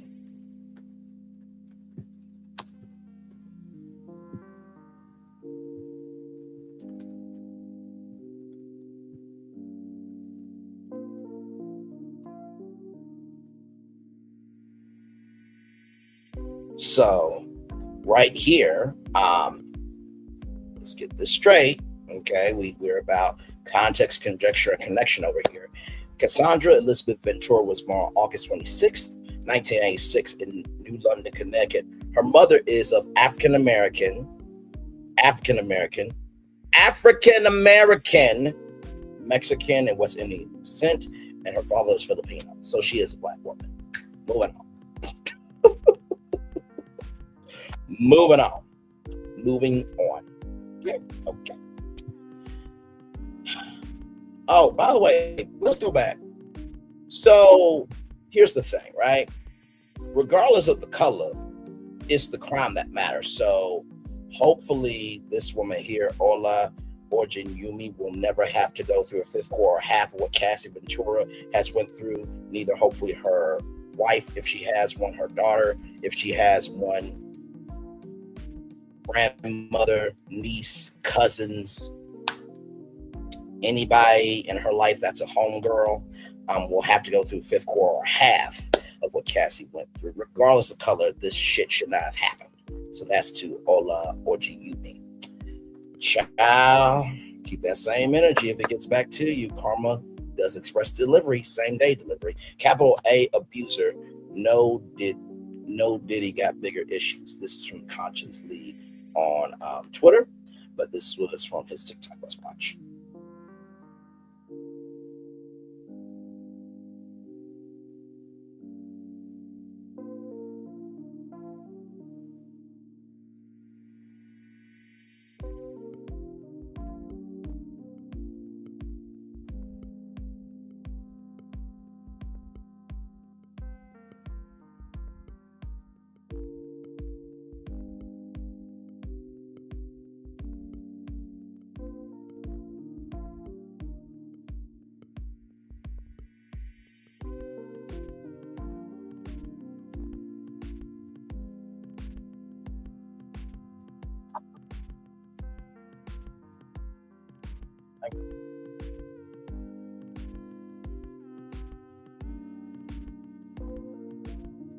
Hang on, let me go back. Hang on. Sorry, on me. Do this. Don't worry. I did not realize I wasn't showing that. So let me go all the way back here. Play this again. No Diddy. Are y'all ready to decenter this old homosexuality sensationalism and deal with the actual abuse and the bodily harm that he causing? This man is really a capital A abuser, and we didn't turn his name into a little comical colloquial talking about some no Diddy in relationship to homosexuality, but he a real life abuser of these women though. It was all fun and games when we was kikiing about TD Jakes or Usher or Meek Mill allegedly getting their backs broken down by P. Diddy. This right here ain't funny. It ain't funny at all, actually. Let's let this sink in for a minute. If this is what he did in a public setting around potential witness, because you don't know who was in these rooms hearing her screaming and hollering and pleading for her life, imagine what he was doing when it wasn't cameras and it wasn't potential witness. Just imagine. If we being real, some of y'all lost in the sauce. Y'all care more about some consensual gay shit than you care about somebody being abused and being unconsensually taken advantage of. There it is. It's not ethical. It's not moral. It's not really human. And what's crazy about this and how this type of shit get normalized, there would still be a plethora of people that would be devout Diddy apologists, Diddy supporters, Diddy loyalists, because hey, I can do something for him. Education is elevation, man. And from one lead to another, well done to the Conscience Lee on Twitter and on his TikTok there. Let me go back right here. This person said here, we can discuss how our community enables famous black male abusers at the expense of black women. It doesn't mean that doesn't mean mislabeling DV victim Cassie as a black woman. She is not. It is why Diddy rather is being investigated for sex trafficking and not the mysterious death of Pt.4, which we debunked that lie. Cassandra Elizabeth Ventura was born August 26, 1986 in New London, Connecticut. Her mother is of African motherfucking American, Mexican, and West Indian descent, and her father is Filipino. Okay. All right. So, like I said to Audrey, hopefully you, your mom, your sisters, or your sister, your grandmother, your nieces, cousins, wife if you have one, homegirls, or you will never have to go through a fifth quarter or half of what Cassie went through. And regardless of color, none of this shit should have happened. Let's get that straight. Okay. All right. Right here, like I said, healing happens from God, not the hood. That was Astro Babe, Lachey T. Shout out to her. Let me go back here. It's sad that Cassie had everything to become one of the biggest pop stars in the world, but the music industry ruined that for her. They saw a pretty girl and preyed on that. Just trying to make sure I get everybody their credit there. Kristen Nietzsche right here. Me thinking about how the Lord literally kept and is still keeping Cassie because of what? Okay, so we are all caught up there. Let me make sure. Oh yeah, we talked about this piece of shit right here. Moving on. Listen, if it doesn't apply, let it fly. But if you let it fly, it must apply. Okay? Okay. All right. Like I said, from one lead to another, shout out to the conscious lead right here. Shout out to him. Calling for harshest punishment. This is from Miss Audrey Noir, PhD. Come on, PhD coming through here. I know the restorative justice prison abolitionists in me still need some work, because when it comes to motherfuckers like Diddy, I just want them to be punished so terribly and inhumane that war generals would think it's too far. 946 likes make it 947 from me. I agree there. Let's see here. Sonny Hostin from The View and ABC News weighs in. Okay. By the way, I will believe Sonny Hostin before Jack. All right, any day of the week. That ends a lot. Oh, that's every day.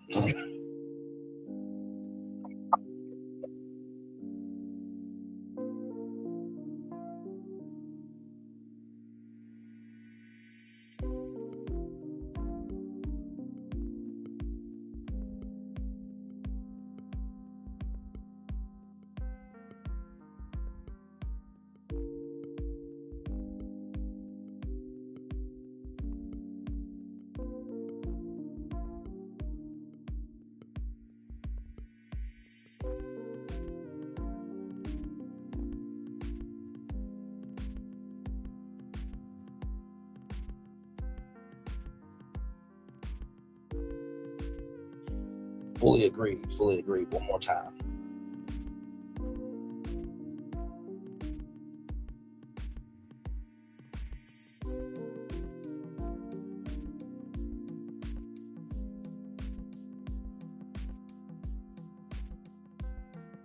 My Lord Jesus. Hang on, y'all. Sorry. Let me go back. Right here.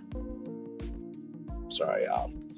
Miss Audrey Noir, PhD. I know the restorative justice prison abolitionists in me still need some work, because when it comes to motherfuckers like Diddy, I want them to be punished so terribly and inhumanely that war generals would think it's too far. That's not a PhD perspective. That is a soulful common sense perspective there. Already gave credit to this good brother from one lead to another. Of course, the Conscience Lee on Twitter and on TikTok. And then here is Sonny Hostin from The View here, from Decider.com, which is a part of the New York Post. Okay. some of the jurors just not understanding how she didn't just leave. And so I think that in order for the prosecution to prove this case, and it's a heavily male jury, there are 12 men and about 8 women. There are 6 alternates. I think they're going to have an expert describe and explain that this is what happens in this kind of relationship, because I saw it clear as day. I don't think the average person would see that.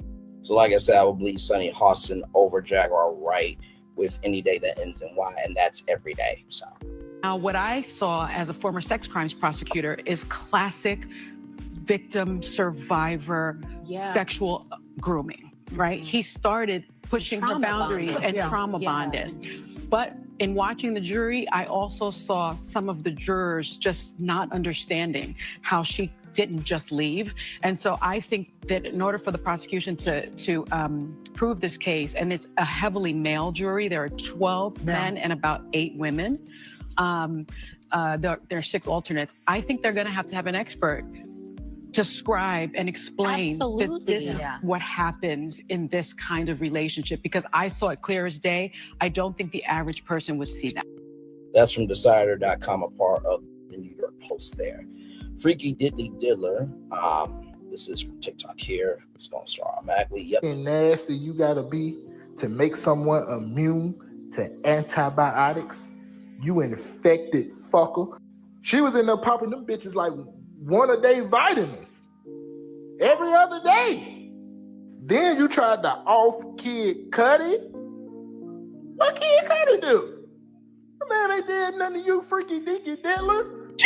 This shouldn't even be a fucking trial. It should be a sentencing. That part.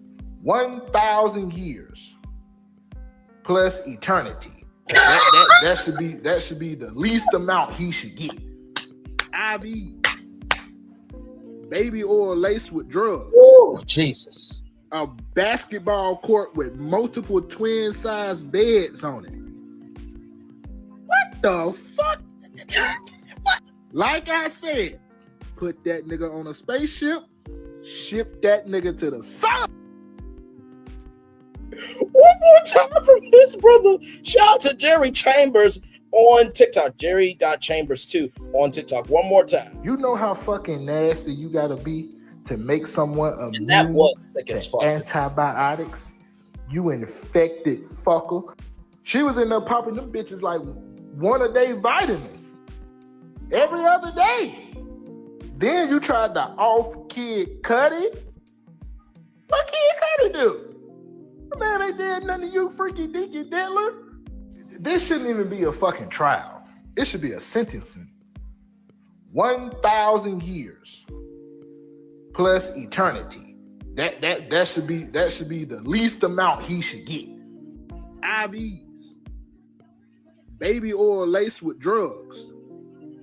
A basketball court with multiple twin-sized beds on it.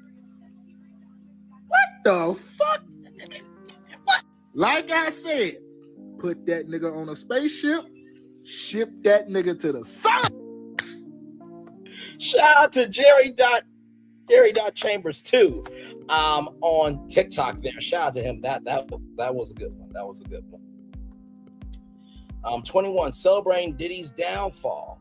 Chris Brown arrested, Tory Lanez stabbed, Diddy locked up, DDG going to jail, The Weeknd's movie sucks, and Justin Bieber is going broke. Let's play that. Y'all didn't think that I can bump, bring it back now.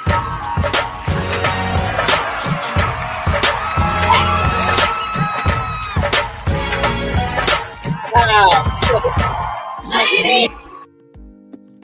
By the way, ooh, that woman right there from Abbott Elementary. Ooh, hang on, let me bring up Abbott Elementary. Now, Principal Ava Janelle James. Hang on. I'm gonna show you.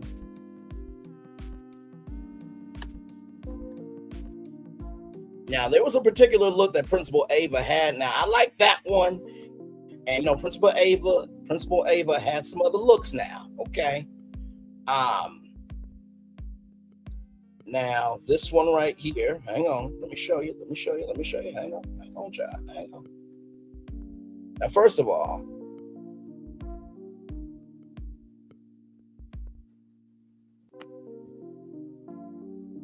that one right there looks good. But I'm going to show you her best look right here.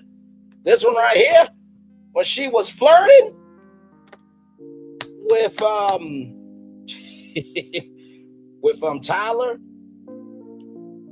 Tyler James, this look right here, I would have gladly been fired from Abbott Elementary for flirting and dating with the principal.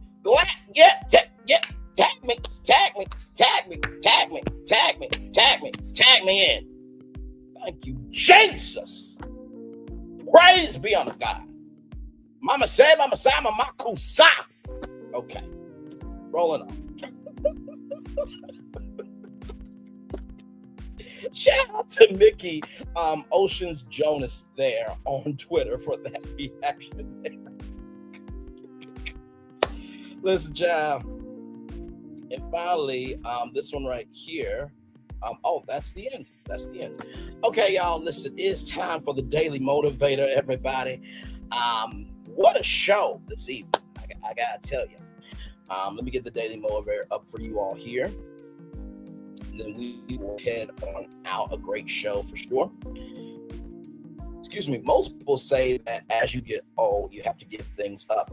I think you get old because you give things up. Theodore Green. Ooh, wise words, good sir. It's time for the Daily Motivator for Friday, May 16th, 2025. Good people. Yes, indeed.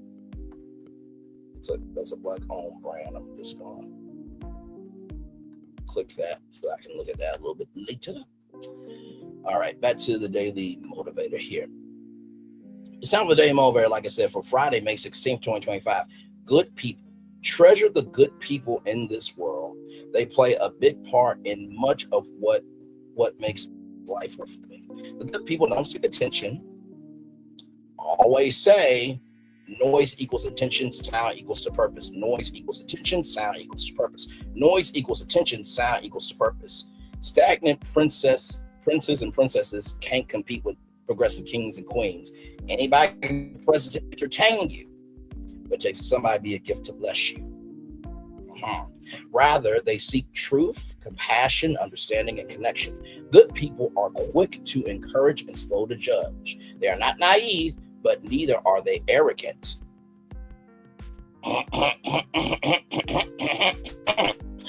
Good people won't berate you endlessly about how good they are. What they will do is step up, do the work, offer a kind word and a helping hand. Good people see problems are set about to fix them, not cause destruction. Good people recognize opportunities and inspire others to join them in fulfilling those opportunities. Good people appreciate the beauty and value that surrounds them, unless they have no beauty and value that's inside them. They express that appreciation by working to create even more goodness. Not being a resource, but being a hindrance. Treasure, lift up, and support the good people in this world. After all, you are one of them. Woo, Ralph Morrison. Child, let's talk about this one. I'm gonna post this on the community wall right damn now. Because this is a good one. This is a good one right here. This is a good one right here. This is a good one right here. Not a good one, but a good one.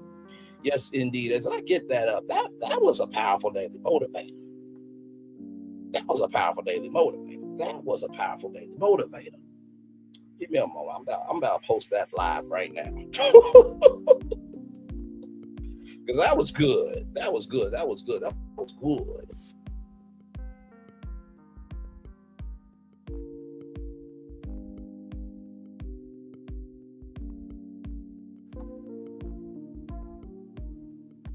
Paste. Me. Do that there.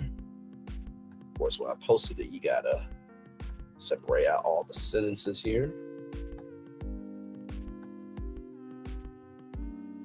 Just to show y'all I'm doing it live in real time, okay? Because this is a word right here. I'm gonna get into it.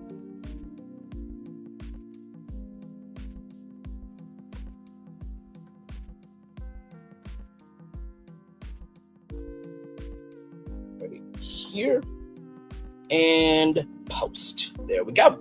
All right, let's get back to the day moment because I got a lot to say about this one. So the first thing is treasure the good people in this world. They play a big part in much of what makes life worth living.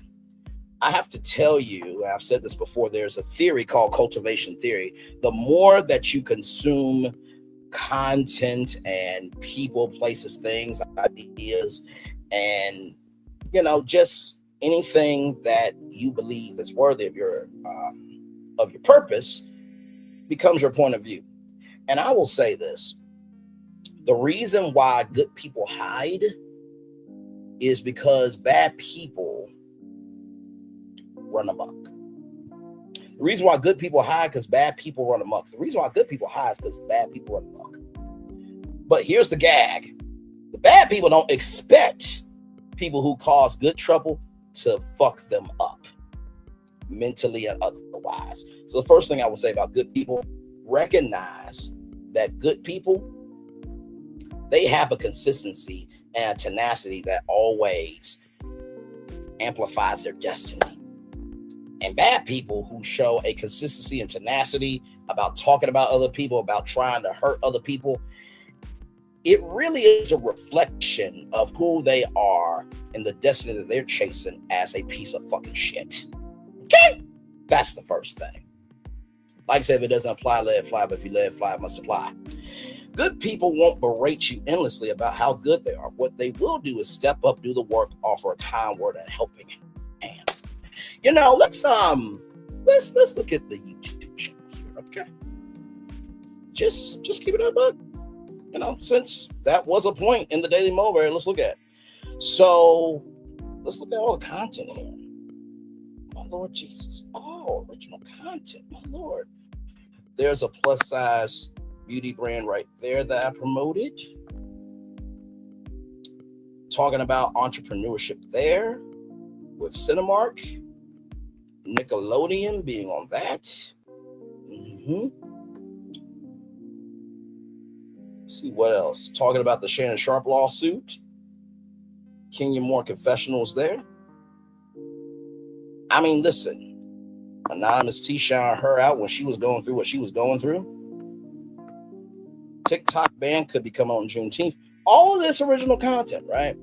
So when we're talking about good people, right, that they will step up, right? Because that's what it said here. It said that good people won't berate you endlessly about how good they are. What they will do is step up, do the work, and offer a kind word and a helping hand. What we do over here is step up, say what needs to be said. When it's not being said, we do the work, as you can see. Original content. And pound for pound, fist for fist, soul for soul. You pull up any other content creators live tab versus mine, you will see there's a lot of people who are being pretenders, liars, and deceivers. If it doesn't apply, let it fly. But if you let it fly, it must apply as we keep scrolling, showing off original content. Okay. Wow, still scrolling. My Lord Jesus. My Lord.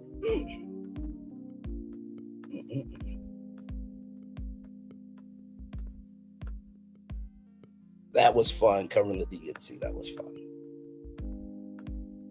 Talking about Celebration Key.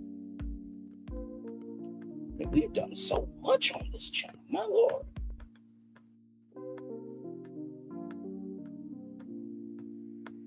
Still scrolling.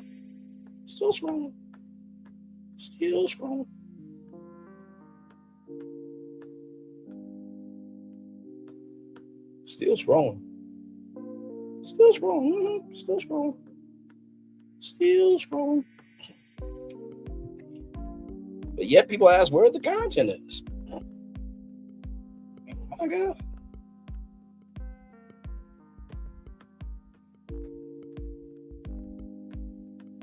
Still scrolling.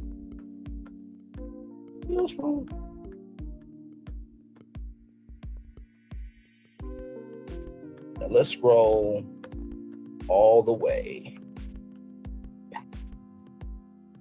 Okay. I'm just saying.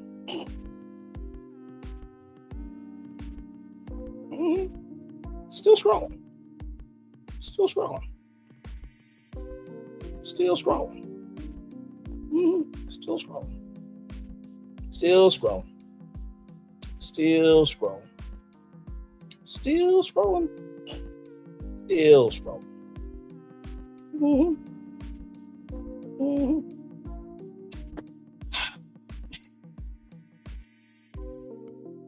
Like the Daily Mower said, good people won't berate you endlessly about how good they are. What they will do is step up, do the work, offer kind word and helping hand. That's why I end every show with the Daily Mower. After we covered the mess of the impossible and the rise of the possible, you deserve to go to bed mentally with something good. That's the second thing I'll tell you. And finally, they express that appreciation by working to create even more goodness. What do I always tell y'all, right? Don't worry about the temporary visitors to your art gallery. Worry about the permanent members who keep coming back to see all your masterpieces, not just the one that they want to see.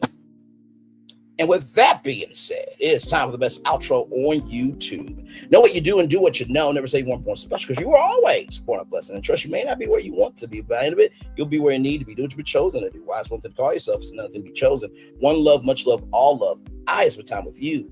You spend time with me, and hopefully by spending time together, Ross, we'll be great together. And always remember, we're doing radio, television, YouTube, live your best life, or listen, you are just showcasing that while there are many destinations to go to, there are some destinations that need to be known about for the danger of that destination. And there are some destinations that need to be talked about for the potential energy of what can be of the good from that destination. Commercial break and fire. Always remember, RC love you, gotta give it RC love you, gotta give it RC love you, gotta give it wherever obstacles you have overcome, wherever success you have achieved upon this particular day. I'm extremely proud of you, but no one else is proud of you. Be proud of your damn self. And finally, y'all, listen. This right here, for example, is some original digital spiritual content. Where's the black media in all of this? There are bigger conversations here, right? Because it's one thing for anybody to talk about our culture. It's another thing when we talk about our culture rather. So be careful. All skin folk and kinfolk. There are some kinfolk that are like the vampires from Sinners. They look human. Oh, Lord. Their bite, it's lethal. And you know, it's funny. At the end of that movie, there's a choice to live longer or die with what you have. It's better to die mentally, knowing you stood for what was right, than to live longer and be a part of bullshit. Commercial break and fireworks coming your way for the day that was, for the day that's coming, for the blessings on the way for you, me, all of us, as a society, as people, as culture. I feel the love. Let me flip it, reverse, rewind it back one more time. I feel the love, rather, and I send it right back to you. I'll see you all real soon. If this is your last tour for the evening, good night to you. But for the rest of you, I'll see you here at 8:30 p.m. for Where is the Black Media in all of this. There's been a lot of merger acquisition talk. We're going to talk about it all tonight at 8:30. Oh, buddy boy, if you are sensitive, I need you to get in the bed, pull the covers over your head, and go the fuck to sleep. This conversation is only for the grown people that can handle it. And right here, to utilize Ralph Morrison's words, treasure, lift up, and support the good people in this world. After all, you are one of them. This message isn't for everybody. As I often say, just because I'm not being seen by everybody doesn't mean I'm not being seen. Just because you are good people, not everybody knows it, but for the people who know you're good people, those are the people that's supposed to know you. One love, much love, all love. See you tonight. If this is your last stop, good evening to you. But for the rest of you, I'll see you back at 8:30 for our conversation on Black Media right here. for this one right here. I will see you all tonight at 8:30. One love, much love, all love. I feel love and send it right back to you all. Good night. Love you all. Bye-bye.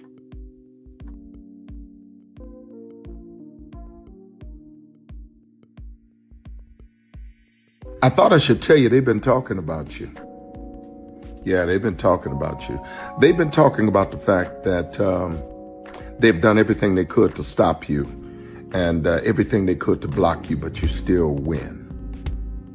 They've been talking about the fact that they have undermined your success and they have tried to sabotage your seasons, but you keep winning. They've been talking about the fact that even though they don't like each other, they get together to try to kill you, but you keep winning. They've been talking about the fact that you were voted least likely to succeed, but like cream, you keep rising to the top. They've been talking about how they tried to burn your world down, but like the phoenix, you rose from the ashes. They've been talking about you. And you know what they say? Oh, she's just lucky. He's just lucky. But no, you ain't lucky. You're anointed. You got something on you. You got favor on you. You got power on you. You were born to win. Now they can call it luck, but it's grace. They can call it luck, but it's favor. But whatever they call it, it doesn't matter, because you know what God calls you? Do you know what God calls you? A winner.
Prepare for a journey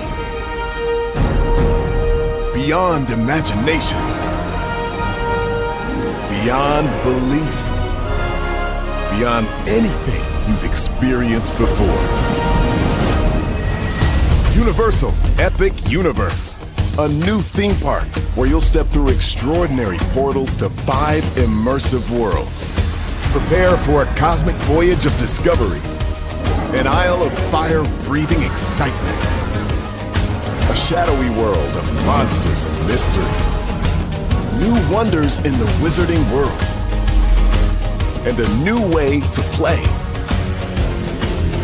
Plus the splendor of a magnificent resort hotel overlooking the park. It's all new excitement at Universal Orlando Resort. A week's worth of vacation thrills with 4 amazing theme parks, a variety of spectacular themed hotels, and incredible dining and entertainment. It's all at Universal Orlando Resort, where you'll find new adventures every day. Explore the astonishing worlds of Universal Epic Universe at Universal Orlando Resort.